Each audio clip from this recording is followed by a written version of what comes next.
I'm John from the Sunflower Group, and we're working today on our climate project, and that is sponsored by Let's Get Connected in Harlow, and the Sunflower Group are running it, but we're working together with Voluntary Action, ACE Activities, your art group, and hopefully you're doing lots of good art today, or not today, but already. So we got something to look at for our exhibition in September. And we're lucky today because we have a famous person with us, Pete Relph. And Pete is a well-known creative writer. He taught at the college for years, and he still writes books and works in groups. A couple of books, yeah. Yeah, he's published books. I've read some of your books, and they're all cool. So Pete is going to be our leader today, and I'll back him up. So if you have any questions about climate and where we're going today, hopefully we'll get to the river and have a look around there. But I think first of all, Pete, you want to say a few words about what's on the Well, yes, but I want to lead up on a positive note. You've all worked with Ray with the community gardens at the top, aren't you? Oh, yeah. Help, and you've got some lovely crops up there, by the way. And I think, and also the adjoining area where you probably haven't, you know, where they've got the beehives and you've got sheep and goats in the field, which I think is a lovely example of what I personally want and what I hope you personally want. Really good sustainable farming practice, i.e. not just corn, nitrates, and all the killer things they put on the crops, herbicides and pesticides, to murder every living thing, which then goes into that river. But I'll get to the river in a minute. But you all go to them lovely gardens upstairs. So first of all, I want to say that's a big positive, and I'm glad you spent some time up there and you know what I'm talking about. Well done, Ray, well done everybody. But the river down the bottom is so heavily polluted from the fields where the farmers put all these poisons on the land. They come into the river, and that is what I call, not the Dead Sea, which you read in the Bible, you know, the dead river. There is no life in that river at all. Now, I'm the sort of person that paddles there, I've paddled there in recent years. There's not a sign of a little fish. Nothing. It's as dead as a dodo because the river water is poisoned from the farms, because the farmers put all these poisonous things on their land just to get a biggest wheat profit possible and murder any butterfly, insect, you know, ladybird, whatever. Can I ask you, the group, do you know why farmers put chemicals on the land? Good question. Could you explain that? Why, tell them why, what are the chemicals to make for? better profits. To kill all the pesticides, yeah? So it's to kill the bugs and It kills the weeds and whatever. It Weeds feeds and the plants. Yeah, that's right. It kind of Well, when you say destroys weeds, insects. a very good point she's made. Weeds are really wild flowers, aren't they? And wild plants. As far as the farmer concerned, if you've got poppies growing in a wheat field, God, we don't want poppies in a wheat field. You know, they've got to be murdered by you know, these things I put on. So it's pure greed for profit. And unfortunately, going back in our history, farmers in this country had a rotation system which Ray employs on your garden up there.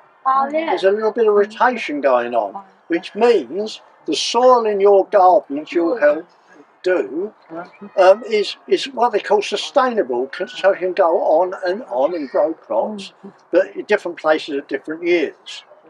Now, rotation was for hundreds and hundreds and hundreds of years. Farmers in this country, wise, used the rotation system, which was usually a 4-year cycle. First of all, they might put potatoes in. Next year, they might grow some wheat. And the last year, always, they grew beans or peas. Now, they're plants that fix the earth with natural nitrates, not chemical, natural ones. And that then And then on the 4th year, they wouldn't have a crop. It would be left, you know, for 1 year, and then do the cycle again. Oh, yeah. Now, British farmers did that for hundreds and hundreds and hundreds of years, and it worked. But now you see farmers want to grow corn, corn, corn, corn, corn, year after year after year, with all these chemicals, like you mentioned, Oh, yeah. that poison things. And we have no wildflowers, they're called weeds, but Oh, they're yeah. wildflowers really. And so there we are, there by hands of tail. I've paddled there this year because I live at Debden there. I've paddled and there's no fish nibbling my toes. When there's little baby fish in there, they used to come straight to your feet to eat your the flakes of skin on your Little toes. toes. Quite fascinating actually, I quite enjoyed it. Nothing now. It's as dead, that river is as dead as a dodo. So you've got the good news up there where you work and the bad news down there. What can I say? Any questions, by the way? Any questions? Yeah. Really by church. Yeah. There's no water to pull it out. It's dry, it's dried up. Yeah. Yeah, I don't understand why it's dried up. Pull it down. Well, I suppose we've had a lot of lack of rain, haven't we, really? Yeah, So that's sunny dried weather, up the so it's- soil. it'll dry up. As soon as it rains, hopefully it will fill back up again for the ducks. And not only that, as we haven't had much rain, we had some heat. A lot of clay soil around here, it can go like that, yeah? As it gets hotter, the clay goes like that. Go and like that. creates problems. So we'll head off to our next Yes, part, which is why not? this way, Thingy. Yeah. and we'll take a look at what we can find. Yeah.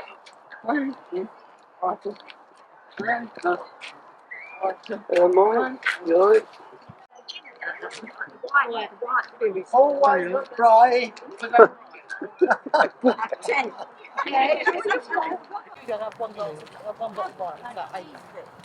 Listen up to Pete, he's going to tell you something interesting about football. Who likes football here? Anybody? One, Sally, two, I love a bit of the old football. Kerry. Good, you watch That's it. cool. Do you like football? Tonight, isn't it? Yeah, well done. Yes. That's what we like to see. Lots of good footballers. So, who's watching the women's football on television? I have. Aren't they good? Yeah. Brilliant. So, Pete, sorry about that. I had to say that. Well, you get on with it. you use these facilities, yes, you come here, Yeah. but there's a local football club called Colebrook.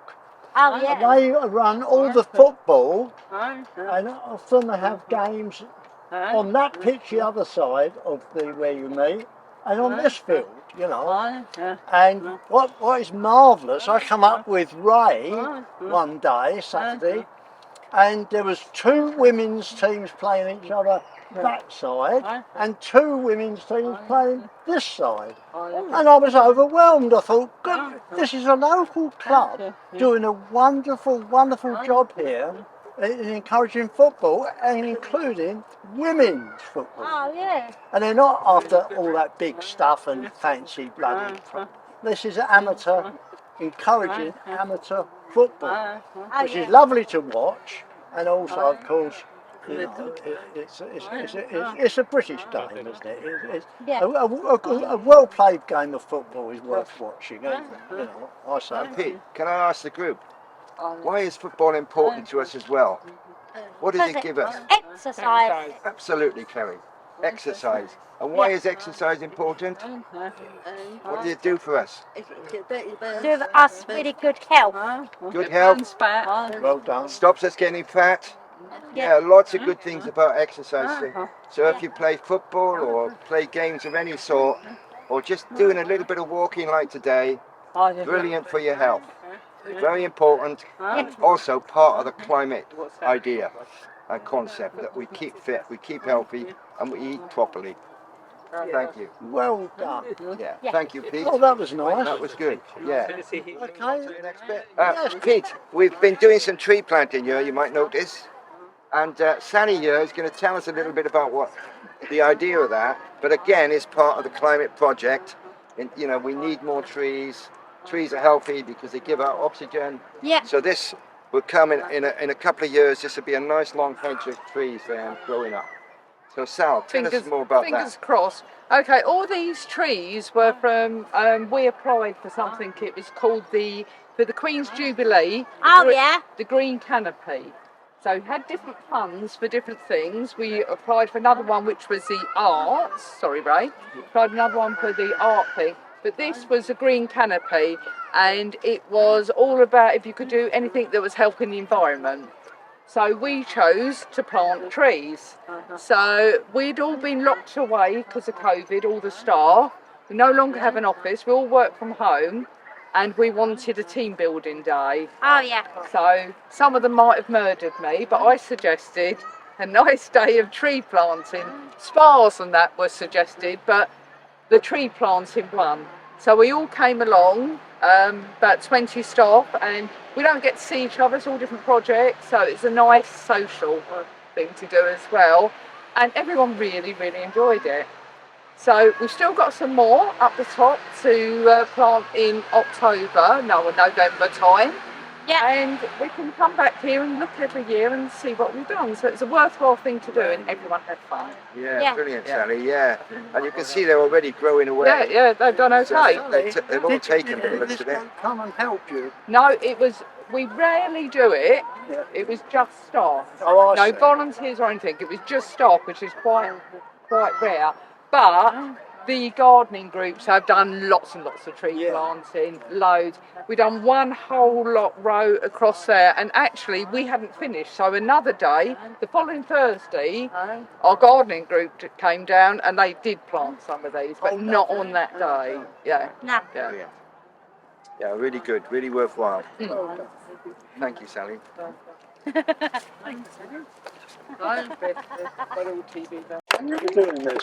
well done, Sally. Right. So what have we got here, Pete? What's that one? I got. What's that? Yeah, that's elm. I'll talk to them. If you're interested, this tree was the elm tree got an elm tree disease. Oh yeah. Like the coronavirus, if you like, of the tree world, and it killed off all the elms. But the good news is some elms survived, and these are growing healthy young elms. These are both very friendly dogs. Waggy tails means what?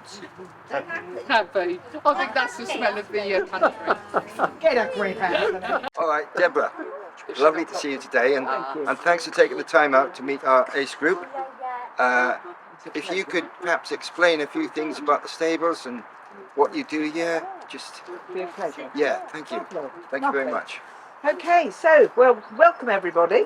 My name's Deborah Hall, and I'm the manager here, and I've actually lived and worked here for the past 40 years, and I'm still very passionate about this place. But it's a riding school, especially for either people with disabilities or those with learning difficulties. So it's a very special place, and we are in fact the very first centre in the world, and we started in 1964. So a long time, yeah, before you were born. Oh yeah. But anyway, things have obviously changed a lot since the pandemic, and I'm sure you were all probably affected by the pandemic. But prior to the pandemic, we were riding 150 people every week. But now we're riding 90. And that's because I lost a member of staff, not through the pandemic, but I lost a member of staff and 3 horses. But I'm pleased to say I've now got a new member of staff. She started last month, so this now means I can start looking for new horses. But they are like gold dust to find.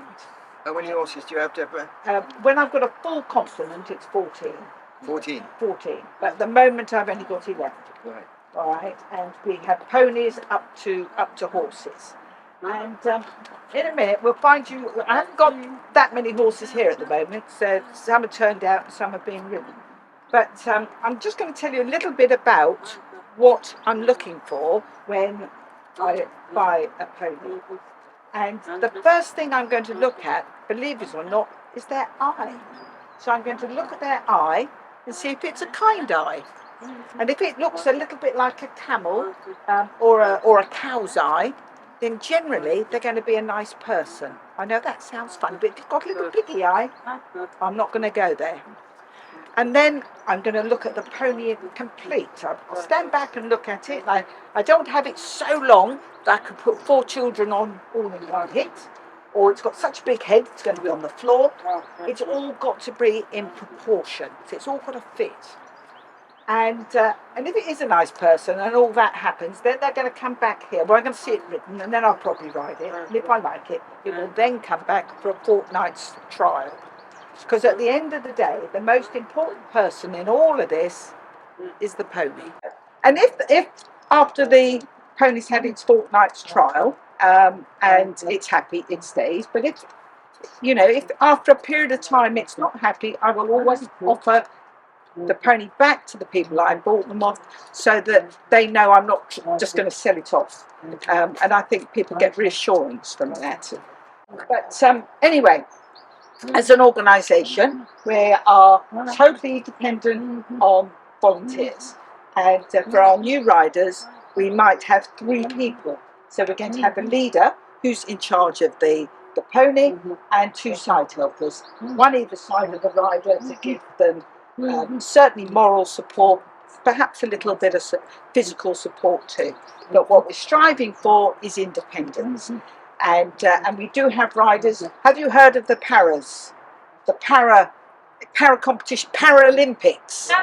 You must have heard of the Paralympics. Well, in the equestrian, the horse world of the Paralympics, the very first one of my riders competed in it, and it was held in Atlanta, in America. And she came back with an individual silver and team gold. So really, really chuffed. But I've still got para riders, at the moment. But it means we have to put a lot of work into the horses. So that's kind of it in a nutshell. Has anybody got any questions you want to ask? Yes, lovely. Can you stroke them? Probably. Yes. We can't stroke all of them because they don't all. And that was something else that actually came from the pandemic, because we have a footpath.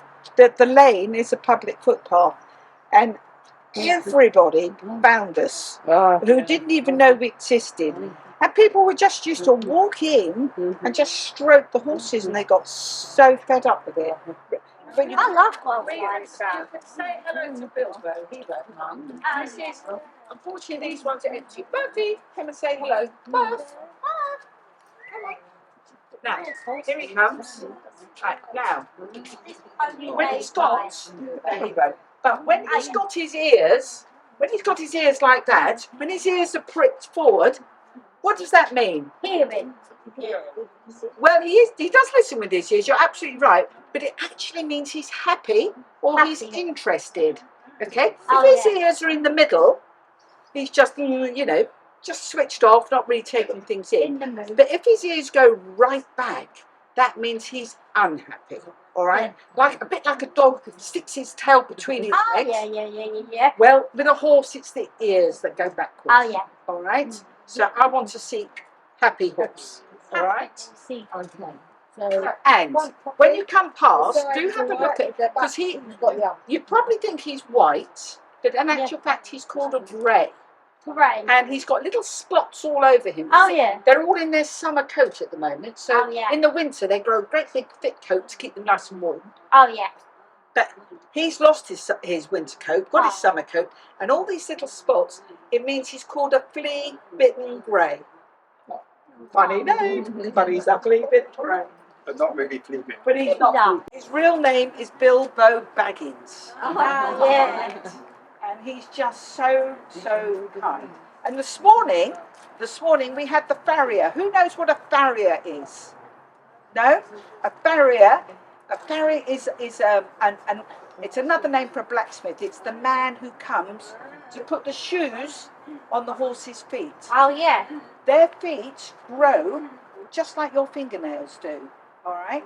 So every 6 weeks we have to have their shoes taken off and their feet get trimmed, new shoes get put on. Oh yeah.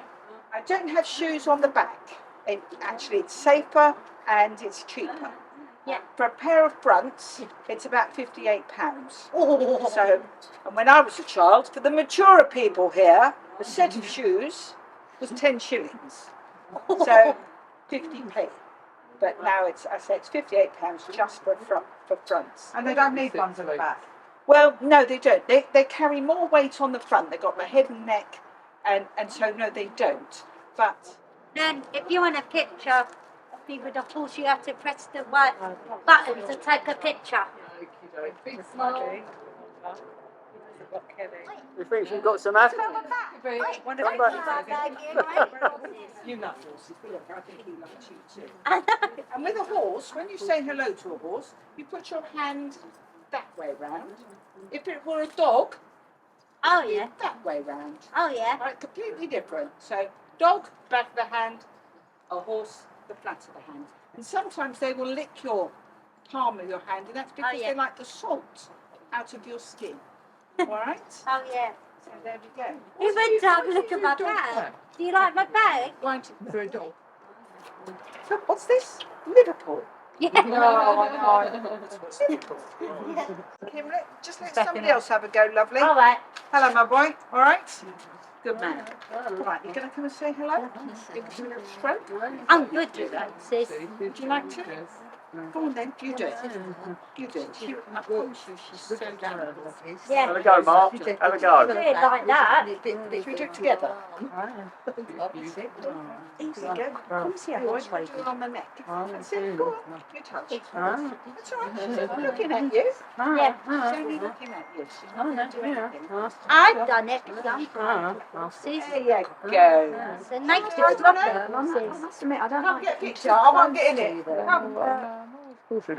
So he's at the moment he's my biggest, Oh and yeah. we call it 15.3. So he's 15 hands and 3 inches. All right, and but Tansy, the little grey, she was a pony. Oh, And she God. will always stay a pony. She will never grow into a horse. Oh. Okay, ponies are ponies, and a horse is a horse. So if you was going to buy a horse, what? If I was going to buy a horse, the ideal age is about 10. Oh, really? Oh, younger than that. You could know if you. I like my horses or ponies to have been there, seen it, and done it, and Had a personality. yeah, and done lots of things to gain experience. And having a wiggle. Do you know when they have a wee? It has a different Oh name. yeah. It's called staling. So a horse stales. All right. Oh, here it is.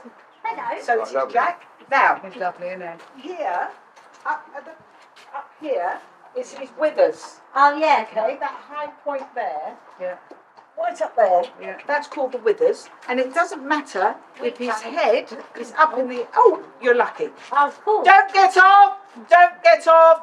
His. It doesn't matter if his head's up in the air or eating Just the took a grass. picture of the The horse. withers will always stay the same. All right, and that's I why like we it. measure in hands. Right, this lot, Oh, wow. this group. Right. So, carry back a bit, Mary. I know. That's it. And a bit more. Okay. So, from left to right. So this one's Paddy. Yeah. And when you think he gave him Marilyn. All right. And these are my staff.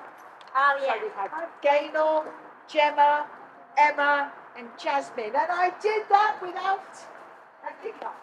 Yeah. So bad. Even though it was so